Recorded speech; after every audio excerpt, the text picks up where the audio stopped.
আসসালামু আলাইকুম, আশা করি সবাই ভালো আছেন। চলে আসলাম প্রতিদিনের মতো নতুন একটি ব্লগ নিয়ে। ব্লগটা শুরু করলাম। গতকালকে ঈদ ছিল, ঈদের দিন আমার মেয়ের বান্ধবী আসছিলো, কিন্তু ওরা খাওয়া দাওয়া করে নাই। তাই আজকে ফোন দিয়ে বলছে, আন্টি আজকে আপনাদের সাথে ঘুরতে যাব, আমরা আসতেছি, আজকে দুপুরে আপনাদের ওখানেই খাওয়া দাওয়া করব। তাই বলছি চলে আসো, সমস্যা নেই, খাবার দাবার সবই আছে, গতকালকে তোমরা খাওনি, ওগুলো ফ্রিজ করে রাখছি, ওগুলোই গরম করে দেবো। তাই চলে আসছে, ওদের সুন্দর খাবার গরম করে খাইতে দিছি, ওরা খাবে। তারপরে আমার মেয়েরা ফ্রেশ হয়ে বেরোয় পড়বে ঘুরতে যাওয়ার জন্য।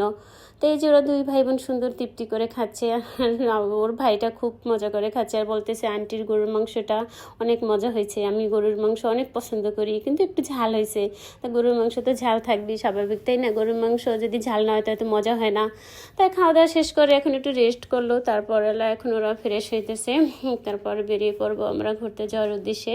আমাদের এখানে একটা সুন্দর জায়গা আছে, ওখানে যাবে ওরা আর কি। আর ওখানে গেলেই আবার দেখতে পারবেন কোথায় আমরা ঘুরতে আসছি। তাই বাচ্চারা ফিট হচ্ছে, রেডি হয়ে নিচ্ছে, গুছা গেছে, পরে বেরোয় পড়বো। আর ও তো পেট ভর্তি হয়ে গেছে, বলছে আন্টি আপনার ঝালের কারণে আমার পানি বেশি খাওয়া হয়েছে, আমার পেটটা অনেক ভরা। আর তো ওইটা নিয়ে মজা করতেছে, আমি বেশি খেয়ে ফেলছি, বাইরে যাব কিভাবে, এরকম আর কি। ছোটো মানুষ খুব পাকা পাকা কথা বলে, ভাল লাগে আর কি। তো এই যে ওরা রেডি হচ্ছে, এরা বাচ্চারা বেরোনোর আগে অনেক শুরু করে দেয়, গুছই হয় না ওদের, ফিটই হয় না, আর সাজা গোজাই হয় না, এমনিতে কিন্তু সাজে না, মোটামুটি আর কি, একদম সিম্পলভাবে। তো এই যে একদম বেরিয়ে পড়ছি, বাসার সামনে লিফটে উঠে পড়বো এখন। ওরা তো খুব খুশি, ঘুরতে যাবে আন্টির সাথে। আর আমার মেয়ের বান্ধবী আসছে, ও বলতেছে আমার আব্বু আম্মু ঘুরতে গেছে, আব্বু আম্মু আজকে ছবি দেখতে গেছে বসুন্ধরায়, আমি আন্টিদের সাথে ঘুরতে যাইতেছি, এটাই আমার কাছে মজা। আমরা বলতেছি, সাথে ভাতিজাকে নিয়ে নিয়েছি, ওকে ফোন দিছি, বাবা তুমি একটু আসো, যেহেতু তোমার যাওয়ার দরকার অনেক আমাদের সাথে, কারণ ওর বাবা তো যাবে না, এটার জন্য বলছে আন্টি ফুপি আমি আসতেছি, একটু দাঁড়ান। তাই ও আসলো, পরে ওকে নিয়ে চিনজি করে একদম চলে আসছি এখানে। এখানে আসার উদ্দেশ্য হয়েছে ওরা আজকে এখানে চা খাবে। এখানে অনেক ধরনের চা পাওয়া যায়, এবং চাপটি পাওয়া যায় ভর্তা দিয়ে। তো ওগুলো খাওয়ার জন্য বাচ্চারা অনেক খুশি, যাক ওদের পছন্দের মতোই আর কি আজকে ঘোরা হবে। তো এই যে আমার ভাতিজা চায়ের অর্ডার নিবে, অনেক ভিড় দেখে ওর মাথা ঘুরে গেছে, বলতেছে অনেক ভিড়, কোন দিকে যাব, যেখানে যাবো ওখানে সিরিয়াল, কিছু করার নাই। আর ঈদের সময় তো সবাই ঘুরতে আসে, কারণ সিরিয়াল থাকবে, এটাই স্বাভাবিক, তাই না? তো একটু যেখানেই যাক ধৈর্য নিয়ে যাইতে হবে, কিছু করার নাই। ওরা বসে পড়ছে, ছিট পাইছে, তা আমি বলছি বসো, চা চলে আসবে, সমস্যা নেই। তার এদিকে আমার ভাতিজা চায়ের অর্ডার দিয়ে এসে বসে পড়ছে, বলতেছে ফুপি অনেক লেট হবে, এখানে যেখানে যাবেন সেখানেই লেট, কারণ চাপটির ওখানেও অনেক সিরিয়াল, চায়ের ওখানেও অনেক সিরিয়াল।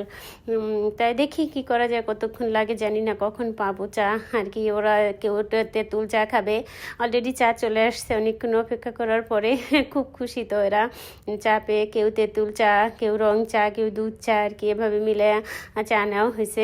তাই এখানে সবাই বসে বসে এই চা চাপটি সবই আর কি খাওয়ার জন্য আসে, মানুষ বসে বসে খাইতেছে, যার যেটা পছন্দ ওইভাবে ওরা মজা করতেছে। সবচেয়ে বড় কথা, বাচ্চারা ঘুরতে আসছে, ওরা ওদের পছন্দ মতো খাবে, যাই খাও আর কি, ওইটাই ওদের ভাল লাগবে আর কি, এটাই আমি বেশি খুশি আর কি।